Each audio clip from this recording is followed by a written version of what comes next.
নিজের সঙ্গে ঘটে যাওয়া ভয়াবহ এক অভিজ্ঞতা নিয়ে মুখ খুলেছেন জনপ্রিয় ইনফ্লুয়েন্সার তাসরিফ খান। এ ঘটনার নেপথ্যে কারা আছেন সেটির ইঙ্গিত দিয়ে শুক্রবার নিজের ভেরিফাইড ফেসবুক পেজ থেকে আরও ভয়াবহ তথ্য দিয়েছেন তাসরিফের টিম সদস্য ও social media expert Abdullah Al Imran. তিনি লেখেন, তাসরিফ খান ভাইয়ের পোস্ট দেখেছি। আমি পোস্ট দেওয়ার আগে থেকেই জানি ওনার সঙ্গে ঘটা ওই ভয়াবহ ঘটনার কথা।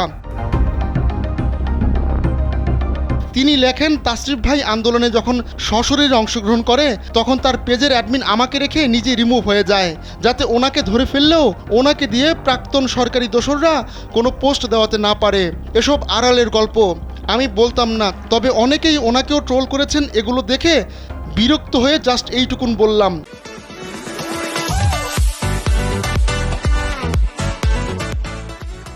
একইভাবে পুরো আন্দোলন জুড়ে আমার টিম কাজ করে গেছে অনলাইন অফলাইন দুইভাবেই। অনলাইনে আইটি সাপোর্ট, অফলাইনে ফাইন্যান্সিয়ালি হেল্প এবং মাঠে নেমে আন্দোলন সবই করেছে, আপনারা দেখেছেনই। সোশ্যাল মিডিয়ার এই এক্সপার্ট বলেন, এর বাইরেও যেটা করেছে সেটা হচ্ছে প্রতিশ্রুতি রক্ষা। আমরা বলেছিলাম এমন কারো কাজ করব না যারা স্টুডেন্টদের বিপক্ষে কাজ করছে। প্রাক্তন সরকারি বহু পেজ অ্যাকাউন্ট চলে যাওয়া পুনরুদ্ধারের জন্য আসলেও আমরা কাজগুলো করিনি। আবার প্রতিবাদ করে ইনফ্লুয়েঞ্জা নিয়ে পোস্ট করায় এক আইন প্রয়োগকারী গোয়েন্দা প্রতিষ্ঠান থেকে ফোন কলও আসে পোস্ট ডিলিটের জন্য।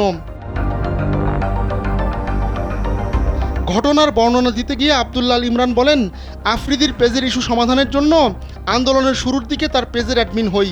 তবে আন্দোলন শুরুর পর হঠাৎ আমাকে পেজের অ্যাডমিন থেকে সরিয়ে দিয়ে পেজ আনপাবলিশ করে ফেলে। পরে সাহায্য চেয়ে ইনস্টাগ্রামে পোস্ট দেয়। তার পেজ ও অ্যাকাউন্ট হ্যাক হয়েছে। আমি তখনই নাটকের কাহিনী ধরে ফেলি। এর 2 দিন পর সাবেক ডিবি প্রধান হারুন আর রশিদের একটি ভিডিও ভাইরাল হয়। রাতের বেলায় আফ্রিদি কল করে জানায়, যত টাকাই লাগুক ওই ভিডিও ফেসবুক থেকে রিমুভ করতে হবে। তবে আমরা সেই কাজ করতে অস্বীকৃতি জানাই। আরও 1-2 দিন পর জানতে পারি 23 জন ইনফ্লুয়েন্সার নিয়ে আফ্রিদি, শেখ তন্ময় সহ আরও অনেকে একটা ইনফ্লুয়েন্সার ক্যাম্পেইন মিটিং করবে। ওই মিটিংয়ে কি হয়েছে, কারা লিড দিয়েছে তা পরের দিন জানতে পারি। এমনকি যারা যারা ক্যাম্পেইনে আসেনি তাদের দেখে নেওয়ারও হুমকি দেওয়া হয়। এগুলো শুনে আমি প্রচণ্ড বিরক্ত হয়ে ইনফ্লুয়েন্সার আর ইনফ্লুয়েঞ্জা নিয়ে পোস্ট দেই। সেই পোস্ট ভাইরাল হলে আফ্রিদি কয়েকবার কল দেয়, আমি ধরতে পারিনি। পরে দেখি একটি সংস্থা থেকে ফোন আসে, বলা হয় পোস্ট ডিলিট করতে হবে। এই সোশ্যাল মিডিয়া এক্সপার্ট আরও অভিযোগ করেন, এত কিছু সহ্য করতে হয়েছে তবুও মানুষ ওদের মায়া কান্নায় সব ভুলে যাবে।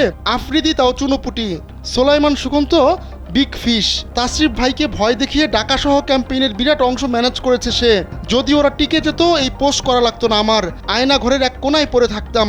এদের মাফ করে দিয়েন না, এটাই অনুরোধ। সবাইকে মাফ করা যায়, বেঈমানদের না। আহমদুল্লাহ শিকদার, কালবেলা ডেস্ক।